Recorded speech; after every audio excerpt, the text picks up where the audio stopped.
Hello' everyone, কি খবৰ? আশা কৰিছোঁ সকলোৱে ভালে আছে। আজি আমি গৈছিলোঁ গোটেইকেইজনী বান্ধৱী একেলগে মিলি বিশালত, আৰু আমাৰ আৰু এজনী বান্ধৱীৰ ল'ৰা হৈছে, আৰু সেইকাৰণে গৈছিলোঁ আমি বিশালত বজাৰ কৰিবলৈ। আমি যিদিনা বজাৰ কৰিছিলোঁ সিদিনা আমি যোৱা নাই, বান্ধৱীৰ ঘৰত বজাৰ কৰি থৈ দিছিলোঁ। যিহেতু স্কুল এক্সাম চলি আছে, সেইকাৰণে সোনকালে ছুটি হয়, সময়ো নহ'ল, সেইকাৰণে নেক্সট দিনা আজি আমি গৈছিলোঁ। আৰু গৈ পিনে আমি অলপ সময় বহিলোঁ, বহাৰ পিছত চাহ পানী খালোঁ আৰু বহুত কথাও পাতিলোঁ।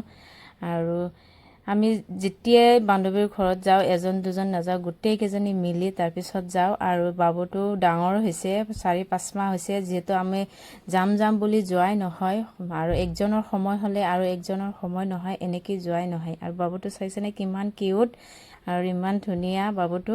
তাৰপিছতে আমি লৈ যোৱা চেয়াৰখনত বহাই দিছে, আৰু বাইদেউ খেলনা বস্তু দেখাই আছিলে, আৰু বাবুটো ইমান কিউট। বাবুটো কি ধুনীয়াকৈ চেয়াৰত বহি আছে, দেখিছেনে? তাৰপিছতে আমি ওলাই আহিলোঁ, যিহেতু স্কুল সোনকালে ছুটি হয়, এক্সাম চলি আছে। আজিৰ ভিডিঅ'টো ইমানতে শেষ কৰিছোঁ। ধন্যবাদ।